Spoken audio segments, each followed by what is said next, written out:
फातिमा की रानी माँ, प्रभु यीशु की माँ, आसरा तू ही है माँ।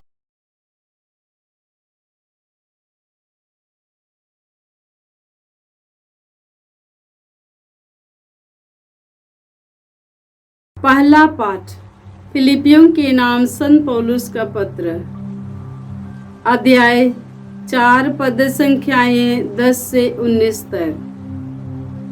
मुझे इसलिए प्रभु में बड़ा आनंद हुआ कि मेरे प्रति आप लोगों का प्रेम इतने दिनों के बाद बलवृत हुआ। इससे पहले भी आपको मेरी चिंता अवश्य थी, किंतु उसे प्रकट करने का सुअवसर नहीं मिल रहा था। मैं यह इसलिए नहीं कह रहा हूँ कि मुझे किसी बात की कमी है, क्योंकि मैंने हर परिस्थिति में स्वावलंबी होना सीख लिया है। मैं दरिद्रता तथा संपन्नता दोनों से परिचित हूँ। चाहे परिपूर्णता हो या भूख, समृद्ध हो या अभाव, मुझे जीवन के उतार चढ़ाव का पूरा अनुभव है। जो मुझे बल प्रदान करते हैं, उनकी सहायता से मैं सब कुछ कर सकता हूँ। फिर भी आप लोगों ने संकट में मेरा साथ देकर अच्छा किया है। फिलिपियो, आप लोग जानते ही हैं कि मेरे सुसमाचार प्रचार के प्रारंभ में जब मैं मकेदोनिया से चला गया, आप लोगों को छोड़कर किसी भी कलीसिया ने मेरे साथ लेन देन का संबंध नहीं रखा। जब मैं थिस्सलुनीके में था तो आप लोगों ने मेरी आवश्यकता पूरी करने के लिए एक बार नहीं बल्कि 2 बार कुछ भेजा था। मैं दान पाने के लिए उत्सुक नहीं हूँ। मैं इसलिए उत्सुक हूँ कि हिसाब में आपकी जमा बाकी बढ़ती जाए। अब मुझे किसी बात की कमी नहीं। एपाफ्रोदितुस से आपकी भेजी हुई वस्तुएं पाकर मैं समृद्ध हो गया हूँ। आप लोगों की यह भेंट एक मधुर सुगंध है, एक सुग्रह या बलिदान जो ईश्वर को प्रिय है।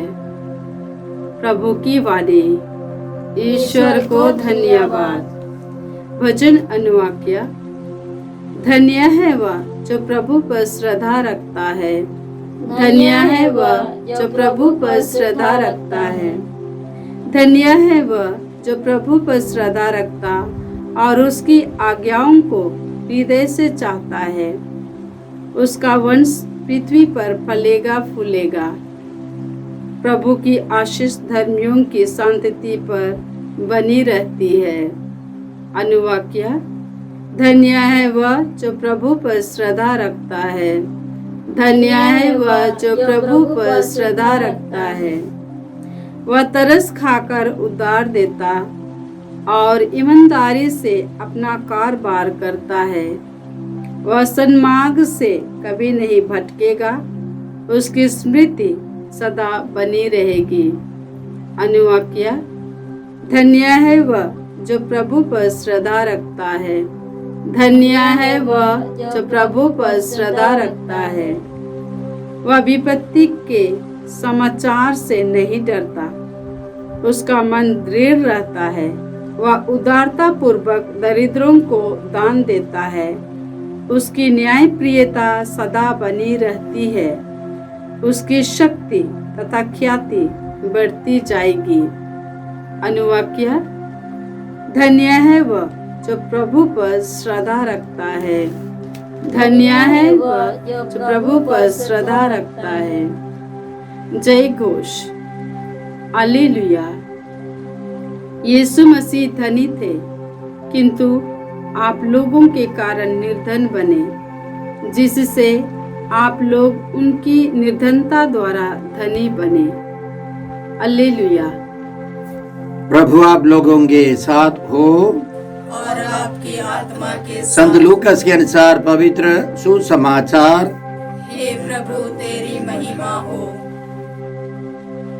अध्याय 16 पद संख्याएं 9 से 15 तक। यीशु ने अपने शिष्यों से यह कहा, झूठे धन से अपने लिए मित्र बना लो, जिससे उसके समाप्त हो जाने पर वे लोग परलोक में तुम्हारा स्वागत करें। जो छोटी से छोटी बातों में ईमानदार है, वह बड़ी बातों में भी ईमानदार है, और जो छोटी से छोटी बातों में बेईमान है, वह बड़ी बातों में भी बेईमान है। यदि तुम झूठे धन में ईमानदार नहीं ठहरे, तो तुम्हें सच्चा धन कौन सौंपेगा? और यदि तुम पराये धन में ईमानदार नहीं ठहरे, तो तुम्हें तुम्हारा अपना कौन देगा? कोई भी सेवक दो स्वामियों की सेवा नहीं कर सकता, क्योंकि वह या तो एक से बैर और दूसरे से प्रेम रखेगा, या एक का आदर और दूसरे का तिरस्कार करेगा। तुम ईश्वर और धन दोनों की सेवा नहीं कर सकते। फरीसी जो लोभी थे, ये बातें सुनकर यीशु की हंसी उड़ाते थे। इस पर यीशु ने उनसे कहा, तुम लोग मनुष्यों के सामने तो धर्मी होने का ढोंग रचते हो, परंतु ईश्वर तुम्हारा हृदय जानता है। जो बात मनुष्यों की दृष्टि में महत्व रखती है, वह ईश्वर की दृष्टि में घृणित है। प्रभु का सुसमाचार। हे क्रिस्त तेरी स्तुति हो।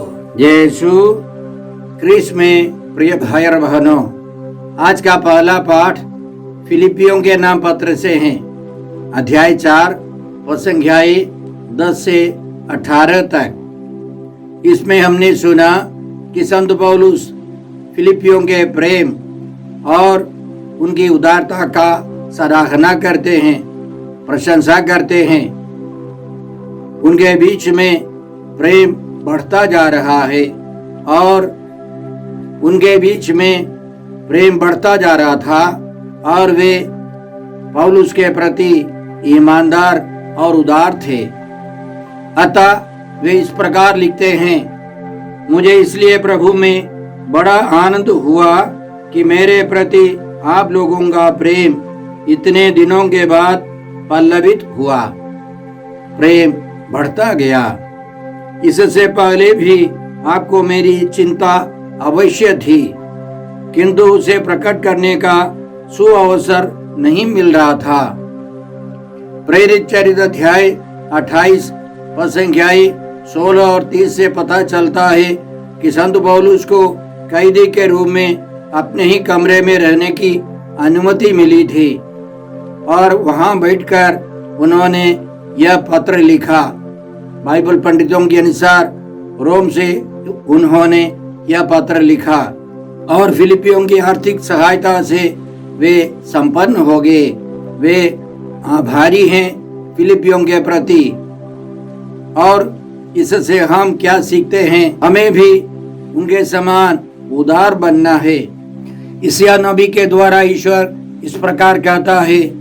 यशायाह का ग्रंथ अध्याय 66 पद संख्या 2, मैंने अपने हाथों से सब कुछ बनाया है, सब कुछ मेरा ही है, यह प्रभु की वाणी है। मैं उन लोगों पर कृपा दृष्टि करता हूँ जो विनम्र और पश्चातापी हैं, जो श्रद्धा से मेरी वाणी सुनते हैं। ईश्वर की वाणी के अनुसार जीवन बिताना है। प्रवक्ता ग्रंथ अध्याय 35 में ईश्वर इस्राएलियों को उदार बनने के लिए कहता है, आदेश देता है। वो इस प्रकार है, खाली हाथ प्रभु के सामने मत जाओ, क्योंकि ये सब बलिदान आदेश के अनुकूल हैं। धर्मी का चढ़ावा वेदी की शोभा बढ़ाता है और उसकी सुगंध सर्वोच्च ईश्वर तक पहुंचती है। उदारता पूर्वक प्रभु की स्तुति करते रहो। प्रथम फलों के चढ़ावे में कमी मत करो। प्रसन्न मुख होकर दान चढ़ाया करो और खुशी से दशमांश दो। 10 में से 1 हिस्सा ईश्वर को देना है। इसके अलावा प्रथम फलों को चढ़ाना है। अन्य बलियां है, 5 बलियां चढ़ानी है और 7 पर्वों में भाग लेना है। खाली हाथ प्रभु के पास नहीं जाना है। जिस प्रकार सर्वोच्च ईश्वर ने तुम्हें दिया है, उसी प्रकार तुम भी उसे सामर्थ्य के अनुसार उदारता पूर्वक दो, क्योंकि प्रभु प्रतिदान करता है, वह तुम्हें 7 गुना लौटा देगा। वह तुम्हें 7 गुना लौटाएगा। तो इसलिए देने वालों को कोई घाटा नहीं होगा। क्या केवल ईश्वर के लिए देना है? नहीं। पुराने व्यवस्था में 3 प्रकार के दशमांश होते थे। 1 हिस्सा 10 में से 1 हिस्सा मंदिर में चढ़ाना है। 10 में से 1 हिस्सा गरीबों के बीच में बांटना है और 10 में से 1 हिस्सा सालाना खर्च के लिए, पर्वों के लिए रखना है, बचाए रखना है। वो अपने दैनिक खर्च के लिए नहीं है, वो भी पवित्र हिस्सा है। उसे अपने दैनिक कार्यक्रमों के लिए खर्च नहीं करना है। इसी तरह इस्राएलियों के बीच में नियम था, वे उनका पालन करते थे। कहने का मतलब हमारी संपत्ति केवल हमारे लिए नहीं है। इसलिए संत पौलुस यह समझते हुए जहाँ जाते थे वहाँ से चंदा लेकर दूसरी कलीसिया में देते थे और इसका कारण भी वे समझाते थे। उदाहरण के लिए कुरिन्थियों के नाम दूसरे पत्र अध्याय 9 में वे अच्छी तरह समझाते हैं कि आपकी आमदनी केवल आपके लिए नहीं है। ईश्वर आप लोगों को प्रचुर मात्रा में हर प्रकार का वरदान देने में समर्थ है, जिससे आपको कभी किसी तरह की कोई कमी नहीं हो, बल्कि हर भले काम के लिए, चंदा देने के लिए भी बहुत कुछ बच जाए। देने वालों को ईश्वर और हृदय खोल करके देता है। प्रभु यीशु ने समझाया। संत मत्ती के सुसमाचार अध्याय 19 पद संख्या 29 में प्रभु यीशु वादा करते हैं, जिसने मेरे लिए घर, भाई बहनों, माता पिता, पत्नी, बाल बच्चों अथवा खेतों को छोड़ दिया है, वो 100 गुना पाएगा और अनंत जीवन का अधिकारी होगा। पुराने व्यवस्था में ईश्वर 7 गुना वादा करता है, प्रभु यीशु आकर 100 गुना वादा करता है। देने वालों को कभी कमी नहीं होगी। आगे संत पौलुस लिखते हैं, जो बोने वाले को बीज और खाने वाले को भोजन देता है, वो आपको बोने के लिए बीज देगा, उसे बढ़ाएगा और आपकी उदारता की अच्छी फसल उत्पन्न करेगा। इस तरह आप लोग हर प्रकार के धन से संपन्न होकर उदारता दिखाने में समर्थ होंगे। आपका धन मेरे द्वारा वितरित होकर ईश्वर के प्रति धन्यवाद का कारण बनेगा, क्योंकि यह सेवा कार्य न केवल संतों की आवश्यकताओं को पूरा करता है, बल्कि ईश्वर को धन्यवाद देने के लिए बहुत से लोगों को प्रेरित भी करता है। तो चंदा देने से जो लेने वाले, पाने वाले ईश्वर के प्रति आभार रहेंगे और कृपाएं बढ़ती जाएंगी। साथ साथ उनका कहना है, वे आपके लिए ईश्वर से प्रार्थना करेंगे। प्रेम बढ़ेगा और भक्ति बढ़ेगी, ईश्वर के राज्य का विस्तार होगा। इसलिए इब्रानियों के नाम पत्र अध्याय 13 में लेखक इसी तरह लिखते हैं, आप लोग धन का लालच न करें, जो आपके पास है उससे संतुष्ट रहें, क्योंकि ईश्वर ने स्वयं कहा है, मैं तुमको नहीं छोड़ूंगा, मैं तुमको कभी नहीं त्यागूंगा। इसलिए हम विश्वस्त होकर यह कहते हैं, प्रभु मेरी सहायता करता है, मनुष्य मेरा क्या कर सकता है। आप लोग परोपकार और एक दूसरे की सहायता करना कभी नहीं भूले। आप लोग परोपकार और एक दूसरे की सहायता करना कभी नहीं भूले, क्योंकि इस प्रकार के बलिदान ईश्वर को प्रिय होते हैं। हमारी उदारता एक तरह का बलिदान है। पुराने व्यवस्थान में जानवरों का बलिदान होता था, अब हमें उदार रहकर बलिदान चढ़ाना है। यह ईश्वर के लिए अति प्रिय है। आज के पहले पाठ का दूसरा एक मुख्य विषय है। संत पौलुस कहते हैं, जो मुझे बल प्रदान करते हैं, मैं उनकी सहायता से सब कुछ कर सकता हूँ। संत पौलुस को त्रिएक ईश्वर से बल मिलता था। इसलिए एफेसियों के नाम पत्र की शुरुआत में संत पौलुस त्रिएक ईश्वर के बारे में लिखते हैं। अध्याय 1 और संख्याय 4 से हम लोग इस प्रकार पढ़ते हैं, ईश्वर ने संसार की सृष्टि से पहले मसीह में हमको चुना, जिससे हम मसीह से संयुक्त होकर उनकी दृष्टि में पवित्र तथा निष्कलंक बने। उसने प्रेम से प्रेरित होकर आदि में ही निर्धारित किया कि हम यीशु मसीह के द्वारा ईश्वर के दत्तक पुत्र बनेंगे। और आगे वे लिखते हैं, यीशु अपने रक्त के द्वारा हमें मुक्ति अर्थात अपराधों की क्षमा दिलाते हैं। और वे ये भी लिखते हैं, पवित्र आत्मा आप पर मुहर लगाई है। यह ईश्वर की विरासत का आश्वासन है। तो पिता ईश्वर ने हमको चुना, प्रभु यीशु ने हमको मुक्त किया और पवित्र आत्मा ईश्वर ने हमारे ऊपर अपनी मुहर लगाई है। ये तीनों मिलकर मुक्तिदायी कार्य संपन्न करते हैं। उनसे संत पौलुस बल पाकर सब कुछ कर सकते थे, महान कार्य कर सकते थे। न केवल संत पौलुस के अनुसार जितने सारे लोग जीवन बिताते आए हैं, वे सब प्रभु के लिए, कलीसिया के लिए, समाज के लिए महान कार्य कर सके। यह हमारी बुलाहट है, हमारे लिए निमंत्रण है, हमारे लिए चुनौती है। आज के पहले पाठ के अंतिम में संत पौलुस इसी तरह लिखते हैं, एपाफ्रोदितुस से आपकी भेजी हुई वस्तुएं पाकर मैं समृद्ध हो गया हूँ। आप लोगों की यह भेंट एक मधुर सुगंध है, एक सुग्राही बलिदान जो ईश्वर को प्रिय है। दूसरों को दान देना, दूसरों की आर्थिक सहायता करना एक सुग्राह्य बलिदान है और ईश्वर यह चाहता है।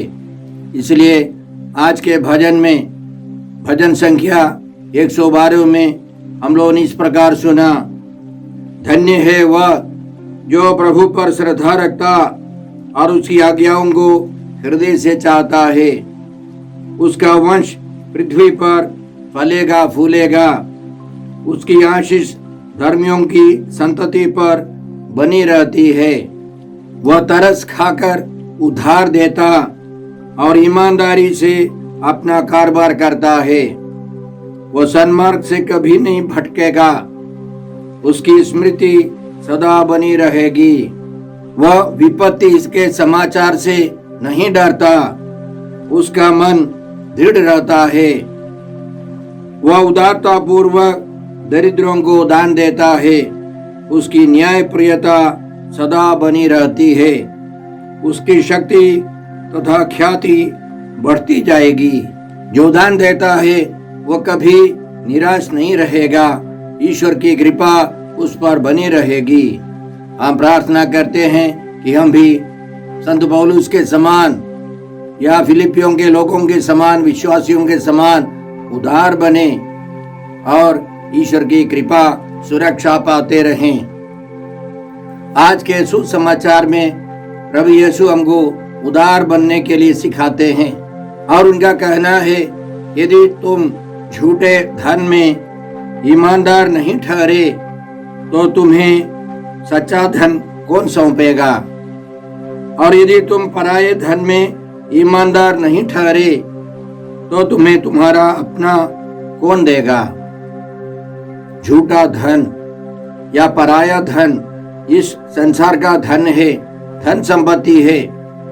पराया धन माने हमको पारंपरिक रूप से जो संपत्तियां मिलती है, बपौती मिलती है, वो सब दूसरों की संपत्ति है।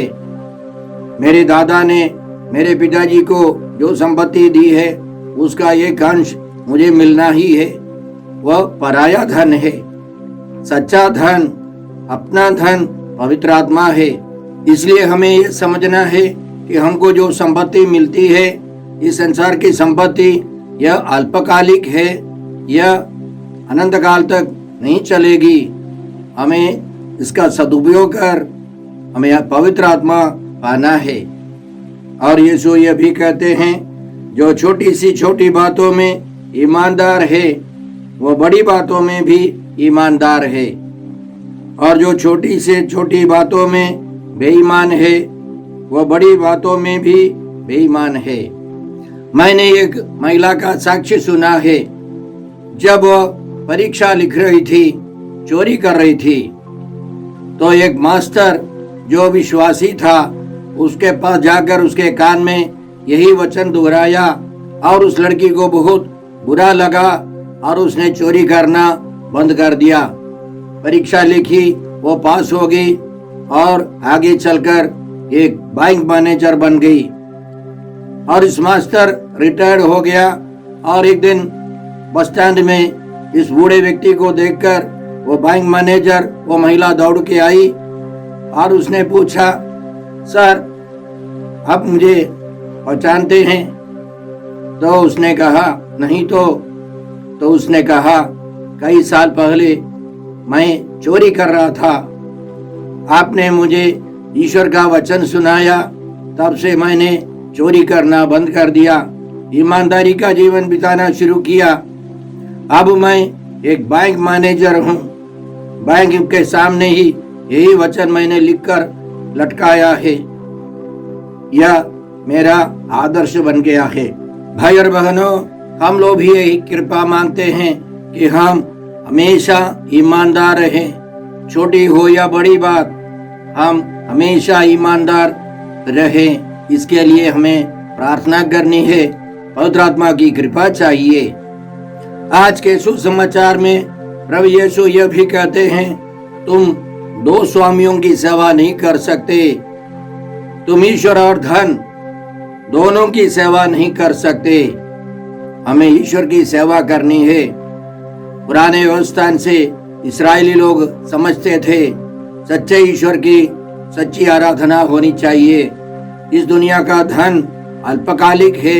हम लोग दुनिया में केवल कारिंदा है, हम मालिक नहीं है। हमें मालिक ईश्वर के पास जाना है। ईश्वर की स्तुति आराधना करते हुए ईश्वर के पास जाना है। इसके लिए हम कृपा मांगते हैं। हे अब्बा पिता, हे प्रभु यीशु, हे पवित्र आत्मा ईश्वर, आज के सारे पवित्र वचनों के लिए हम तुझे धन्यवाद देते हैं। आज तुझसे प्रार्थना करते हैं कि हम सब सच्चे ईश्वर के प्रति ईमानदार रहें, छोटी और बड़ी बातों में ईमानदार रहें। प्रभु की सेवा करते हुए हम प्रभु के पास जा सकें। हम यह प्रार्थना करते हैं प्रभु क्रिस्त के द्वारा। हमारे प्रभु यीशु क्रिस्त की कृपा, ईश्वर का प्रेम और पवित्र आत्मा का साहचर्य आप सबों को प्राप्त हो। आमीन।